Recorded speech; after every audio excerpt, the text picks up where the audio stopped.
नमस्कार, मी प्राजक्ता आणि स्वागत आहे तुमचं प्राजक्ताज होमस्टाईल कुकिंगमध्ये। आज आपण ड्राय फिश बनवणार आहोत। वेगवेगळ्या प्रकारचे ड्राय फिश असतात, त्यामधला आपण सुका जवळा कसा बनवायचा ते बघणार आहोत। चला मग जराही वेळ न घालवता रेसिपीला सुरुवात करूया।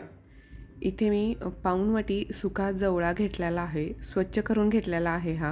आता सगळ्यात आधी आपल्याला हा भाजून घ्यायचा आहे। त्यासाठी मी कढई गरम करत ठेवली होती, त्यामध्ये हा जवळा टाकून आपल्याला व्यवस्थित भाजून घ्यायचा आहे।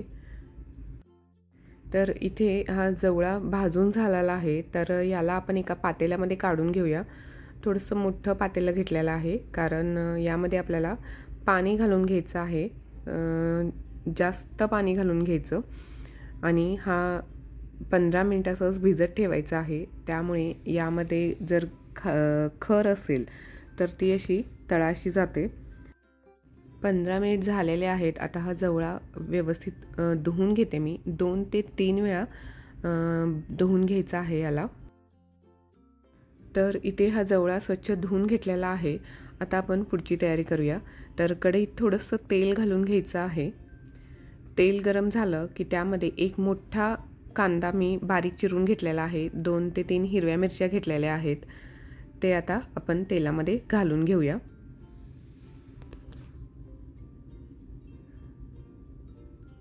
कांदा आणि मिरची सोबतच घालून घेतलेली आहे आणि आता कांदा लालसर होईपर्यंत भाजून घ्यायचा आहे, म्हणजे थोडासा मऊ होईपर्यंत आपण कांदा भाजून घेऊया।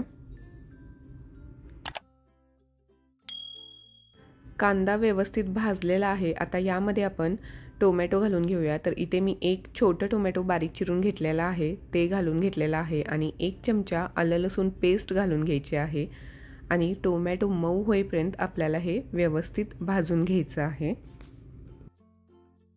टोमॅटो मऊ झालेला आहे। आता यामध्ये आपण मसाले घालून घेऊया। तर इथे मी 1 चमचा कांदा लसूण मसाला, पाव चमचा हळद आणि मीठ चवीनुसार घेतलेला आहे, ते यामध्ये घालून घेऊया आणि मसाले एखादा मिनिट व्यवस्थित भाजून घेऊया। मसाले व्यवस्थित भाजलेले आहेत, तेल सुटलेलं आहे। आता यामध्ये आपण हा जवळा मासा घालून घेऊया आणि बारीक चिरलेली कोथिंबीर घालून घ्यायची आहे आणि हे सर्व व्यवस्थित मिक्स करून घेऊया। व्यवस्थित मिक्स करून झालेला आहे आणि आपण हा सुका जवळा बनवणार आहोत, त्यामुळे यामध्ये जास्त पाणी नाही वापरायचं।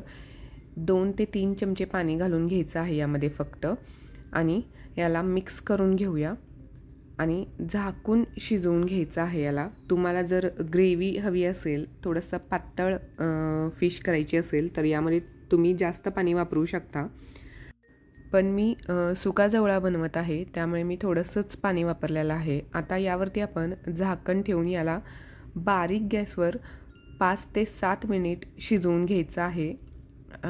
हा जवळा लवकर शिजतो, त्यामुळे जास्त वेळ शिजवायची गरज नाही, वाफेवरच तो व्यवस्थित शिजतो।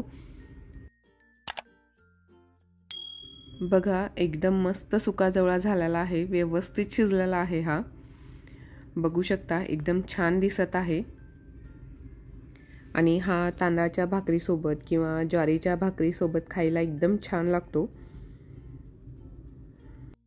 अगदी झटपट झणझणीत सुका जवळा बनून तयार झालेला आहे। तुम्हाला ही रेसिपी कशी वाटली हे मला कमेंट करून नक्की सांगा आणि तुम्ही सुद्धा ही रेसिपी नक्की ट्राय करून बघा आणि आवडली असेल तर चॅनलला लाईक आणि सबस्क्राईब नक्की करा।